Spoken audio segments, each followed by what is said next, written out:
Obrigado pela presença de todos. Vamos dar início à palestra O Exemplo de Sócrates.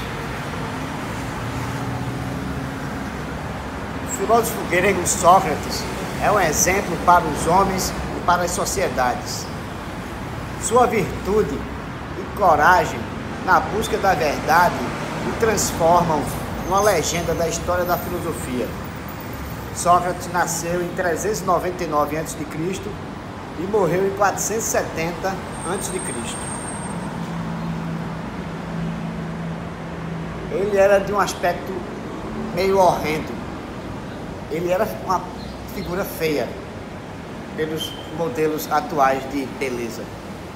Mas o que era de belo dele, imensamente belo, era o seu intelecto. Sócrates se opunha inicialmente ao que podemos chamar do mundo antigo grego, que era onde o dionisíaco predominava sobre o aspecto apolíneo. Então ele preconizava que aquele mundo deveria ser esquecido e ter que ser buscado o mundo da razão, do logos. E daí ele busca, através da maêutica, lá na frente vamos ver, a sua metodologia de chegar ao conhecimento, à verdade. Então o que ele faz? Ele, baseado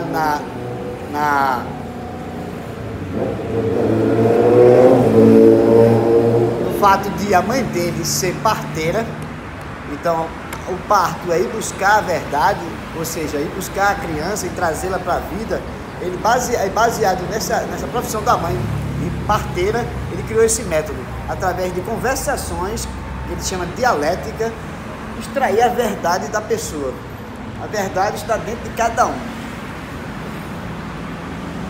E outra coisa interessante em Sócrates, que é a questão do trabalho. Ele dava um valor muito forte ao trabalho e à austeridade. Então, por isso mesmo, Sócrates nasceu pobre e assim conservou-se durante toda a sua vida.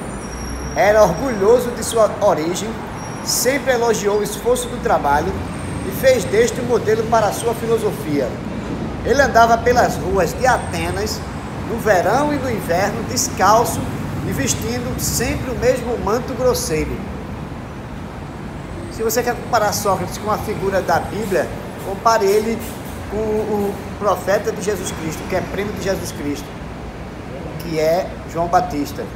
Ele vivia assim, rusticamente mesmo. Então, o que é que Sócrates propunha? A virtude.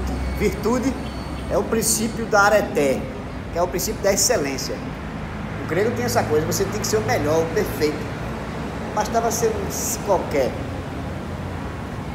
E quando Sócrates tem uma coisa interessante, vai além disso, por isso que ele se torna uma legenda, porque os filósofos predecessores dele, são os pré-socráticos, eles estudavam a física, a ciência da natureza e o princípio que estava por trás disso. E Sócrates bota como centro de seu estudo não mais a física, mas o próprio ser humano. Então daí, se o ser humano é um objeto de estudo, como ele se relaciona? Qual a ética que ele usa e que princípios éticos são utilizados nessas relações humanas, sociais e culturais? Sócrates é apontado como um decadente por Nietzsche. Por quê? Porque o apogeu da Grécia, o maior momento da Grécia foi quando o momento dionisíaco era o mais importante mesmo. E quando a razão começou a predominar de verdade, já era o declínio da Grécia. A Grécia já se helenizava. Mas uma coisa importante citar sobre Sócrates é uma frase de Søren Kierkegaard.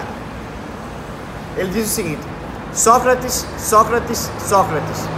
Não seria exagero repeti-lo 10 vezes se de um tal apelo fosse possível recolher algum proveito.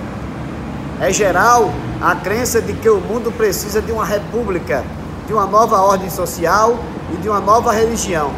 Mas ninguém pensa que é de um Sócrates que mais precisa o mundo agora, perplexo como está, no meio de tantas noções contraditórias.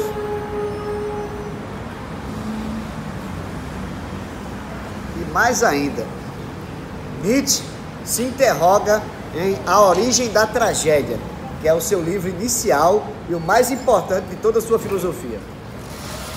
Quem é este homem que sozinho ousa renegar a própria essência do helenismo, que sozinho ousa se substituir a Homero, a Píndaro e a Ésquilo, substituir Fídias e Péricles, suplantar a Pitonisa e Dionísio, e que, como o abismo mais insondável e o cume mais alto, está certo de antemão de nossa admiração e nosso culto. Que força sobrenatural ousa pensar ter o direito de se deixar perder na poeira aquele filtro encantado? Quem é este semideus contra o qual o coro invisível dos mais nobres entre os seres humanos se vê reduzido a protestar? Mas Sócrates, como nós sabemos, teve um destino trágico. Ele foi obrigado a tomar o cálice de cicuta e morrer lentamente. E o crime a ele imputado era que ele estava tentando desvirtuar a juventude ateniense. É completamente inconcebível isso.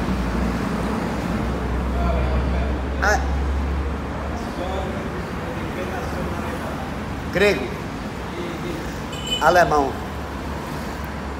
Então, o destino trágico de Sócrates evoca a sua coragem, que ele podia ter fugido. O costume na Grécia é que se alguém era acusado de alguma coisa e não queria morrer, podia fugir sob o manto de um couro de um bode, um animal assim, fugir assim.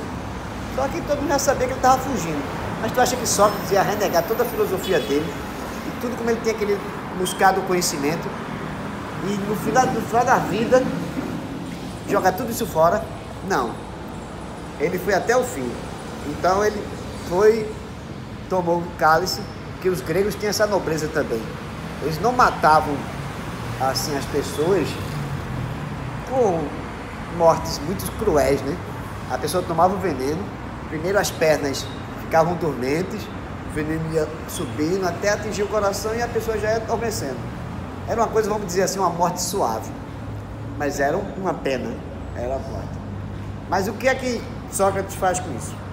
A ideia de encontrar o próprio fim filosoficamente evoca a imagem de compostura, de serenidade e coragem. Não seriam adequados ao filósofo a lamúria, o terror, a autopiedade dos mortais menos racionais.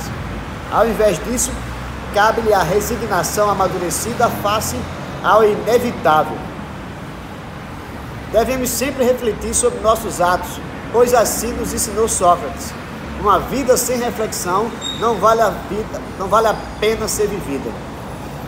Em 399 a.C., após um julgamento descrito na Apologia de Platão e na de Xenofonte, Sócrates foi sentenciado à morte sob a acusação apresentada por Meletos, Ânitos e Lícon de introduzir novas divindades e corromper a juventude. Ele havia feito inimigos por estar sempre interrogando e refutando todas as pessoas reputadas por sua sabedoria. Suas ideias novas e percepção dos pontos fracos do governo democrático eram impopulares entre os atenienses, que atribuíam a seus ensinamentos os malefícios de Alcebíades e de seu companheiro Cárnides, e de Crítias, um dos 30, todos discípulos de Sócrates.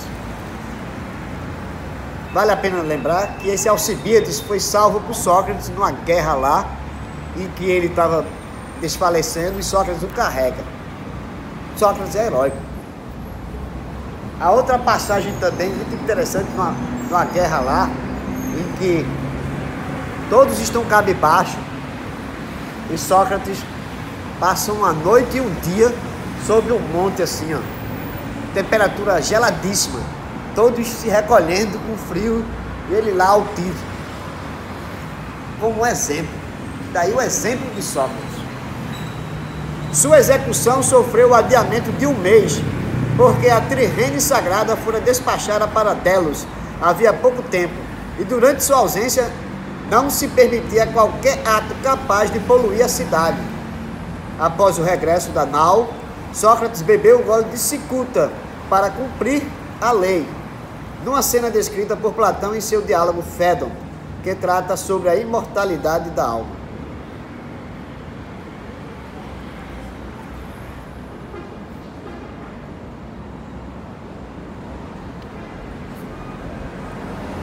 Ninguém contribuiu mais para propagar a imagem da morte do filósofo do que o pai da filosofia.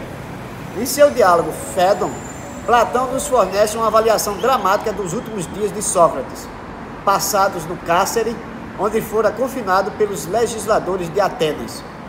A tristeza oprime a todos. Sua esposa Xantipa desata a chorar, de maneira tão histérica que Sócrates tem que lhe pedir que saia da cela. Seus amigos desabam num pranto silencioso, lamentando que a vida nunca mais será a mesma sem ele, e alguns até se oferecem a cometer suicídio para lhe fazer companhia. Mas em meio a isso, o próprio Sócrates permanece sereno. Não tenham pena de mim, ele diz aos seus amigos. Não sintam pesar pelo fato de que em breve eu não mais estarei com vocês. Quero explicar a vocês porque me parece natural que o homem que tenha devotado sua vida à filosofia deve estar alegre perante a morte. Porque alguém deveria permanecer sereno quando confrontado com sua própria extinção? Por causa da noção socratiana de que o ser humano está dividido entre um corpo mortal e uma alma imortal. Alma imortal e livre. Obrigado.